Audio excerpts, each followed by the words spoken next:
आज की समीक्षा में आपका स्वागत है, आपका बहुत बहुत स्वागत है और मैं हूं आपका पीसी सिंह। आज की चर्चा एक बहुत ही इंटरेस्टिंग खबर के ऊपर में और जो उससे सवाल उत्पन्न होते हैं उसके बारे में मैंने जो सवाल रखा आपके सामने। क्या बात है कि पाकिस्तान में कई सारे आर्टिस्ट वहाँ से चल देते हैं और वो टिक नहीं पाते हैं। आज जब मैंने खबर देखा तो एक बहुत ही मशहूर गायक और सिंगर और बहुत ही मल्टी टैलेंटेड पर्सन्स जिसने सिर्फ एक गाना गा करके हिंदुस्तान क्या बने, मुझे तो लगता है कि दुनिया में सारे वर्ग के लोगों पर अपना मतलब दिलों के ऊपर राज करने लगा था।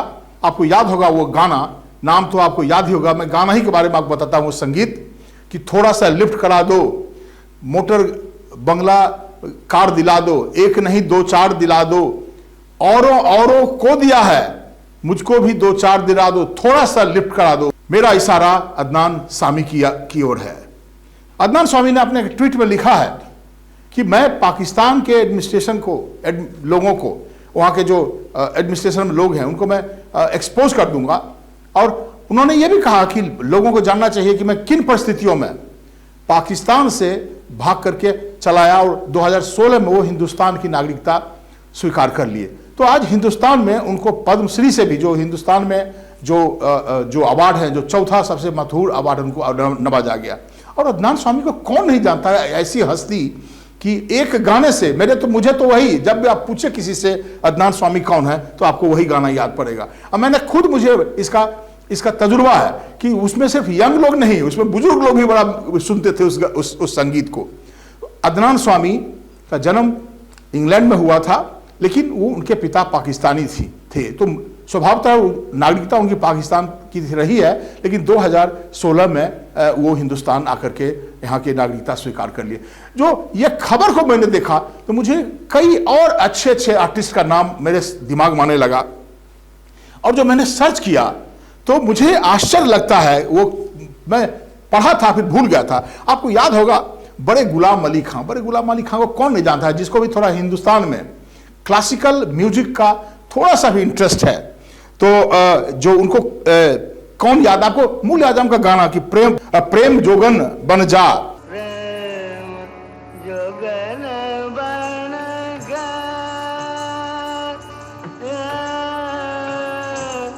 और भी कई जो उनके संगीत हैं, याद पिया की आए, आप जरा उसको खोज के सुनिए उसको, तो आपको लगेगा कि ये बड़े गुलाम अली खां कौन थे।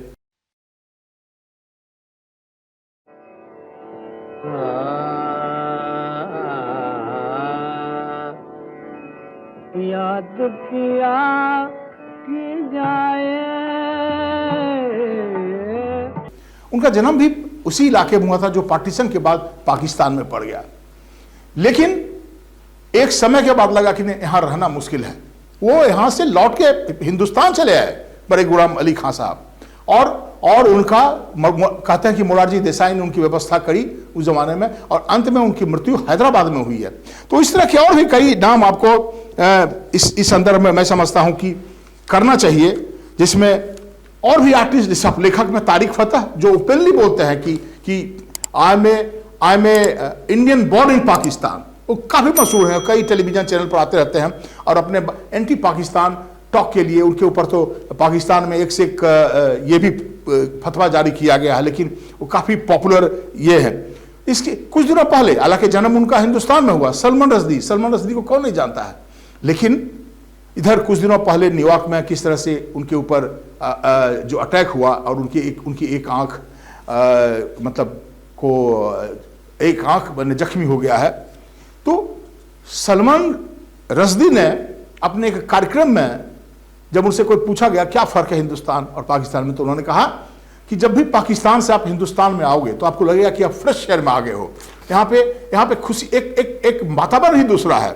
तो साहिर लुधियानवी, गुलजार को कौन नहीं जानता, बताइए। आज गुलजार, हिंदुस्तान में गुलजार के बारे में जब भी बोलता हूं तो कई चीजें उनका जो गाना मेरा गोरा रंग ले लो, मुझे काला रंग दे दो, और गुलजार के तो पता नहीं कितना इब्न बतूता पहन के जूता, इस पर बहुत कंट्रोवर्सी भी हुई थी। गुलजार के बारे में जब सबका पता नहीं कितनी फिल्म है, गुलजार के बारे में जितना बोला जाए कम है। गुलजार साहब भी हिंदुस्तान से आए, उनके लिए भी रहना मुश्किल हो गया, चाहे साहिब उद्यान भी हो गुलजार के लिए।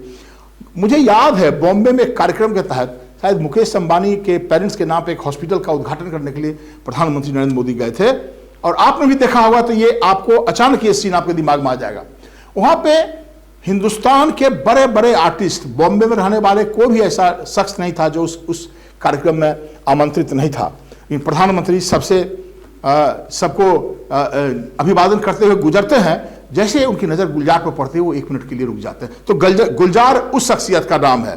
तो सादगी का नाम गुलजार, उनको भी पाकिस्तान में रहना मुश्किल हो गया, उनको भी हिंदुस्तान रास आया। एक बहुत बड़ी हस्ती रही हैं कुतुबुद्दीन हैदर, जिनकी बड़ी फेमस बुक है आग का दरिया, रिवर ऑफ फायर जिसको अंग्रेजी में कहा जाता है। मतलब जो भी जिसने भी उसको पढ़ा हो या जो उनके बारे में जिनको जानकारी है, वो फिर उनके बारे में कि जितना भी बोला जाए वो कम है। लेकिन इस संदर्भ में मैं एक चीज आपके साथ जो शेयर करना चाहता हूं कि जावेद अख्तर साहब की एक पुस्तक है, शायद उनका मेमोयर है या उनका ऑटोबायोग्राफी है, मैंने पढ़ा था। उसमें जावेद अख्तर साहब ने लिखा था कि किस तरह से वो जब बॉम्बे गए हैं तो किस तरह से उनको सलीम जावेद की जो जोड़ी हुआ करती थी, तो वो जावेद आज जो बहुत ही फेमस है, उनको कौन नहीं जानता है। उन्होंने कहा कि किस तरह से उनको स्ट्रगल करना पड़ा बॉम्बे में, और कई बार बहुत ही परेशानी का सामना करना पड़ा। उस पूरे पुस्तक में मैं लाइब्रेरी में बैठ कर उसको पढ़ रहा था, लेकिन जब मेरी नज़र पड़ी इंट्रोडक्शन पर, जो उस बुक का इंट्रोडक्शन लिखा है, ये इन्होंने लिखा है, हैदर मैडम हैदर ने लिखा है, और जब मैं उसको पढ़ने लगा तो लगा कि भाई बाकी सब चीज़ फीका है।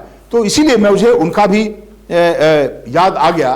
तो मैं इस सारी कहानियों का कह के मेरा जो सवाल है, क्या बात है, पाकिस्तान जो एक जमाना था कि पाकिस्तान में जब हिंदुस्तान का हिस्सा हुआ करता था, एक से एक आर्टिस्ट और कलाकार हुआ करते थे, आज ये सब कैसा माहौल बन गया। मतलब जो अलग देश बना, तो मुझे तो लगता है कि हमारे पूर्वजों ने जो फैसला लिया, जो आज कई बच्चे करते हैं, शिकायत करते हैं, जब ये कम्युनलिज्म सांप्रदायिकता की बात होती है तो कहते हैं, हमारे कॉलेज हमसे बच्चे पूछते हैं क्यों नहीं ऐसा हो गया कि जब धर्म के नाम पे बना था तो दोनों लोग नहीं। मुझे तो लगता है कि हमारे जो नेशनलिस्ट, जो हमारे लीडर थे, जो हमारे पूर्वज थे, उन्होंने सही फैसला लिया कि हमारे यहाँ कम से कम ऐसा माहौल तो है कि यहाँ से कोई कलाकार भाग के नहीं जाएगा, कम से कम कुछ भी हो जाए। लेकिन आज भी हिंदुस्तान है और इसकी तुलना किसी और मुल्क से नहीं की जा सकती है। इसी संदर्भ में मैं अपनी कहानी को यहाँ पे विराम देने के पहले मैं आपको अल्लामा इकबाल की वो जो बड़ा फेमस लाइन है उसकी ओर आपका इशारा करना चाहता हूँ, इस सारे जहां से अच्छा